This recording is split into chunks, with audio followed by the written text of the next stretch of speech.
Welcome to Flyover Country. I'm Anthony, and we're going to talk about some things today. Some of those things you've probably already seen on the little intro that I put together there. We're going to talk about a few things. We're going to talk about the Seattle Police Chief Carmen Best.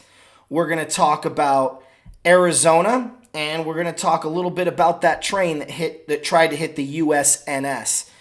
This is going to be some shocking news to some of you guys, and I want you to just kind of sit back, bear with me, and understand that I don't want you to take what I'm saying as the gospel. Go do your research, okay? Take what I say, write it down, and go look for it, because you'll find out that I'm only giving you just the seed. I want you to grow into that plant, flower, whatever you want to call it. I'm just giving you the information. All this stuff you can look up. None of this stuff is a lie. None of this stuff is fake. None of this stuff is a conspiracy. It's all fact. You can find it. Now it's up to you to look deeper into it. So let me start. We're going to hit some places here. We're going to hit Seattle, Arizona, and then California. I'm going to end with California because that's the one that upset me the most. So, first, Seattle Police Chief Carmen Best.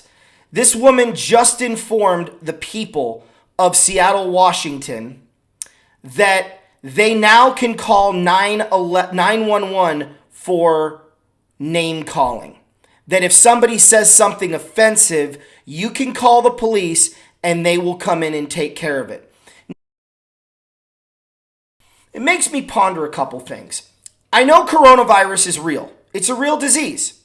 There's no question about that. No one's disputing that. Not on this show, not in the Q movement, nowhere.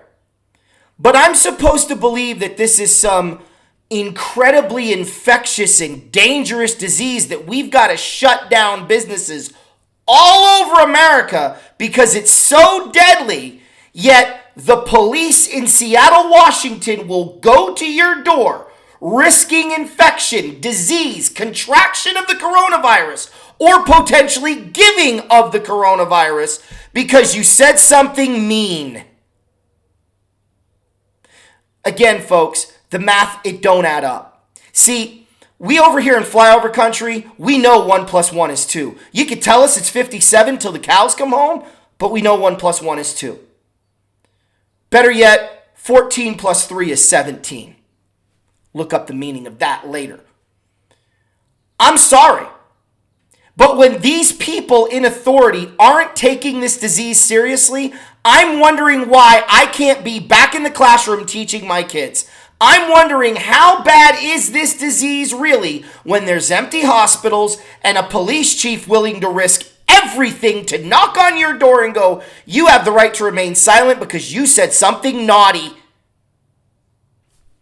Does anybody else find this apoplectic, confusing, perplexing, mind-bogglingly confusing? I'm curious. Either coronavirus is deadly and extremely contagious and we need social distancing, or not. But you don't get one or the other. You don't get both. Rather, you only get one or the other. More proof that this thing has to do a lot more than with this coronavirus. This is the same woman who hired a woman named Beyonce Black St. James, a trans stripper, to perform for the Seattle Police Department during a homeless crisis conference. Not sure what a trans stripper even is at this point. Wouldn't it just be a stripper? You're showing your goods. It doesn't... Anyway, I digress. So, trans stripper to help the police in Seattle, Washington figure out the homeless crisis. Let that one sink in. This transgender, she's also works Monday through Friday at kindergarten schools from 9 to 10 a.m. in a thing called Kindergarten Transgender Hour. That's a thing in Seattle. From 9 to 10, she works in the AM, and they tell you to make sure that your students bring plenty of tissues because the kids experience fear and confusion.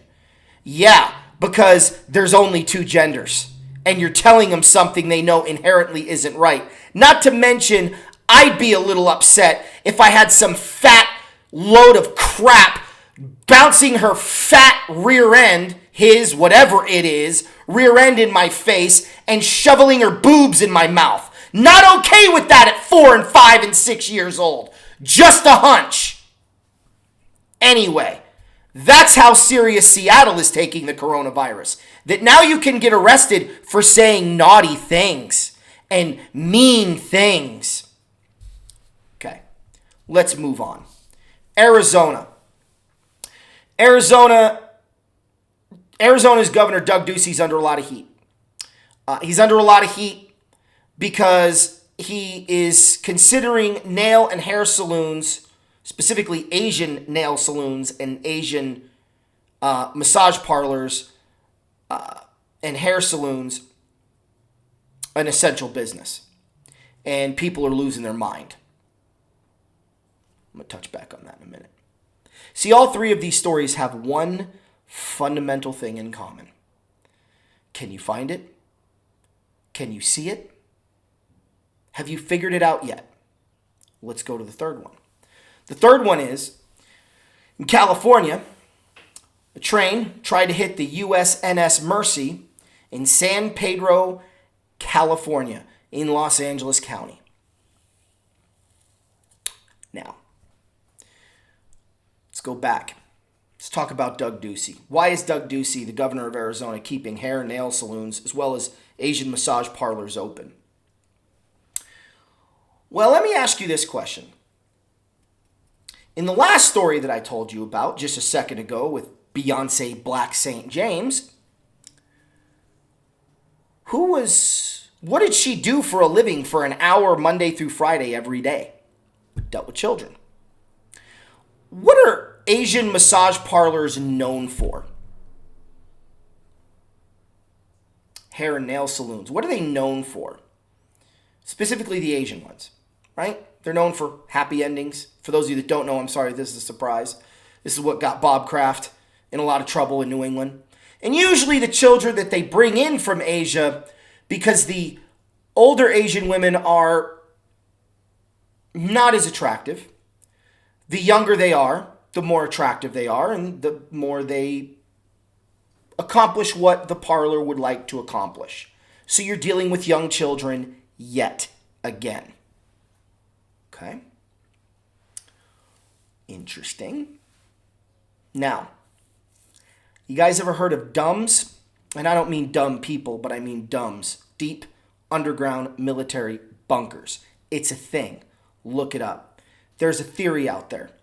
There's a theory out there that I think is more than theory, but that's my humble opinion, and it don't mean a hell of beans when it comes to you. I'm asking you to look it up. Okay? Now, you got a lot of different theories out there about DUMBs. You got theories out there that DUMBs are, there's space programs, and there's this, and there's that, and I'm sure you can get into a whole bunch of conspiracy theories. But have you ever wondered for just a second, ever pondered for just a moment, why a kid can go missing in Arizona and end up in Illinois dead in a field? And wonder to yourself, how did no one know? How did no one find them? How are they not caught? We have Amber Alerts, we have people just aren't that alert. Well, but people know when something isn't right. How do you cover that for that long of a trip? Well, seems like a simple equation to me. If everybody's looking above ground, ain't nobody looking underground.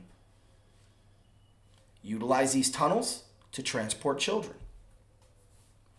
What am I getting at? I'm getting at there's two theories of the USNS Mercy. Theory one, the one that I prescribe to, is that they're taking children from these DUMBs 50 to 100 a day. I think they said 50 a day. They're putting them in these ships, And these kids have been exposed to torture, to heinous sex crimes, violence, you name it. And all of these kids have a story to tell because somebody's involved. Matter of fact, a lot of people are involved. Epstein knew about this. They killed him. Weinstein knows about this, but he's so entrenched in it, he ain't going to open his mouth. There's a lot of celebrities that know about this. In fact, they participate. You got politicians that know about it. That's why it's mind-boggling to me that we talk about separating families at the border, that we just assume we know coyotes exist. There's a definition of coyote, right? We know that there's sex trafficking going on. We've seen it in the news. And yet we're just supposed to assume every Mexican that comes across the border is with their child. And even though that child shows up 9, 10, 11, 12 times in a month with a different family member every time, we don't find that in the least bit confusing. Of course we do. That's why we're busting them. That's why we're breaking up these families, because they're not families. These kids are used for two purposes: currency and free entry. If the free entry comes first, then they distribute them to the underground sex trafficking rings and get their currency for it. You want to know what the new gold is in the world today? It's children. Don't believe me, look it up. They are the number one commodity of the sick and the evil. And there's lots of them. And you're about to find out a lot of them. I have a strong feeling in the next 30 days.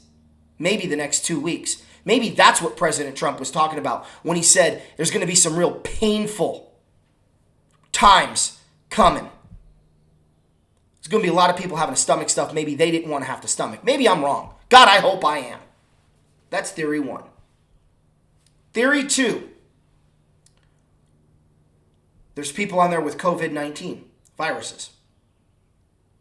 Bodies, live or dead, trying to keep them separate from the general population. Under those two circumstances, what seems more likely for you that this train conductor would try to take out the USNS? Does it sound like he would want to take out this hospital ship to expose the fact that there were bodies and other people with COVID-19 in there, exposing it so the world could see what we already knew? Well, now that doesn't seem very plausible now, does it? But if he was there to sink the ship because there's kids on that boat that are a threat, he's paid to do what he does. He does it. He fails. He gets arrested. Watch him commit suicide. Probably hanging by a door handle. Right? That would be my guess. Maybe a prison handle. Maybe he's going to hang himself from a bunk bed. We'll find out if he ends up dead or not. Because I think he was bought and paid for. Again, you can call it conspiracy theory. I indulge you to look it up. Look up dumbs. Look up Beyonce Black St. James. Look up Carmen Best, the police chief of Seattle. Look up massage parlors and Asian nail and hair salons. So let's get back to Arizona. Doug Ducey, what's he doing? What do you mean, Anthony? Why is he doing this? I'll tell you why he's doing this. Because if they are operating at full capacity, there's a lot of children that can be saved, and there's a lot of people that can be arrested. Because, see, that's what I think is the bigger picture going on. This isn't just about the coronavirus. This is about ending child sex trafficking on a permanent level. You're seeing the largest global operation in world history. And it ain't just Americans doing it. We got cooperation coming from China, from Saudi Arabia, from Italy, from France, from Britain, Canada, all over the world. People are operating together to get this problem fixed. We may never know. I know how convenient, Anthony. You're making this statement and then you say we may never know. We may never know. It may be just too painful to release. A couple of names here and there to appease the public and keep this coronavirus as it was and move on. Maybe I'm wrong. Maybe this is the new norm, which then you have to ask yourself, do you really want this to be the standard procedure every flu season? Do you want to go months without work? Do you want your kids not going to school for basically the final quarter of every single year for the rest of your life and for the rest of your grandkids' life? Is that what you want? So either this is standard practice or something bigger is going on.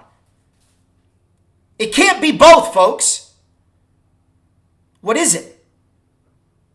Well, let's connect the dots.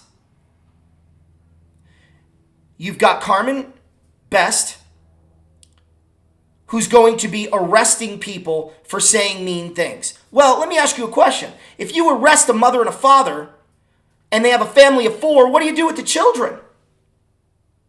You put them in an orphanage. And those orphanages are ground zero for the sex trafficking rings. Don't believe me, look it up. Well, I'm seeing a connection there. It's a dot. You got to look for it. It's like the old lady, young lady, but you'll see it. There it is. There's your connection. Arrest parents for saying mean things or teaching bad things, have the kids, then go to the orphanages, and you've got your flow. You've got your children back where you want them. Arizona nail salons, nair and hair salons, massage parlors, specifically the Asian ones. Cracking down, keeping those open because they want to save those, here we go again, the children. And then the USNS Mercy. If it is housing children, it makes sense they'd want to sink it, wouldn't it? And I think those children are coming from the DUMBs. See, why would you need ventilators and masks? And the USNS Mercy and, what's the other one? Hope, I think is what it's called. The one in New York, I can't remember the name of it off the top of my head, forgive me. Comfort. It's the USNS Comfort. So the Comfort and the Mercy both had high requests for ventilators and masks. Well, it's the coronavirus. Okay? It's believable. I'm not saying you're wrong. But isn't it also believable that when you're taking children from deep underground military bunkers, and when I say military, don't think that these are actual United States military people doing this. This isn't our government. Well, this is something bigger. This is something much, much bigger. This is not the United States military. They're the ones going in, busting these bunkers. They were originally established for multiple of reasons, but they've been commandeered by the deep state and the cabal. And yes, I do believe in the deep state and the cabal. After all, I'm a part of Q. Of course I believe in that. But bear with me for a minute. You have bad actors in military, or bad actors in the government. They've established these military bases of bunkers for years. You got kids in there being tortured, murdered, and among other things. Right? The ones that survived or were able to be survived, the ones that were being kept in cages, and yes, I'm using that term, and left there to die as they scattered into the winds, those that were holding them. Well, when you're that deep underground, you need ventilators and masks because there's a lot of dust inhalation. You don't know if these kids have asthma. They probably have developed it, among other things. So yeah, you're going to need ventilators and masks. So of course President Trump isn't just going to give New York all of the ventilators and all of the masks. He needs them on the Comfort and the Mercy. And what a fitting name. Something that those children desperately need because they haven't been getting it is Comfort and Mercy. So why would you drive a train into a boat like that? There's no explanation that you can come up with. Oh, he wanted to expose the government for something darker and deeper. Look, it's only one of three things. Either he's having people on that ship who are sick or dead, and it's just a mass grave boat, which doesn't do you any good anyway. What are you exposing? That people are dying from coronavirus? News shocker. People already know that. You're not waking anybody up. But if you can sink it and kill those kids. And I'm not saying this guy knows what was going on. He's probably paid a handsome sum, thrown a bill of goods that he bought hook, line, and sinker, and went ahead with it. He's obviously mentally unstable. You miss me with this nonsense that he isn't. All this connects into one thing. Proof's out there, folks. The truth is out there. My only question, my only request for all of you, don't take anything I say for granted. Look it up. Watch the X22 reports on YouTube. Watch And We Know on YouTube. Go on Google. If you can find it, you're going to have to look up things that are debunked conspiracy theories, but actually look into the conspiracy theory because they haven't been debunked. Like Hillary Clinton's emails, that was a debunked conspiracy theory, remember? Another debunked conspiracy theory was that Joe Biden never did a quid pro quo with Ukraine. Remember that debunked conspiracy theory? Yeah, they're in charge of the news, unfortunately, guys. You got to move your way through it. I do say X22 says that the Google algorithms have been fixed and you can look things up. I can't find things. I'm still finding conspiracy theories and things locked up in images. Google's got it back under control if they did lose it for a little bit. But the information's out there. You got to dig. You got to look deeper. You'll find the answers. They're there. The only question is, do you have the stomach to find it and read it? I'm Anthony. This is Flyover Country. God bless. And remember, we are Q and we are here to help. God bless.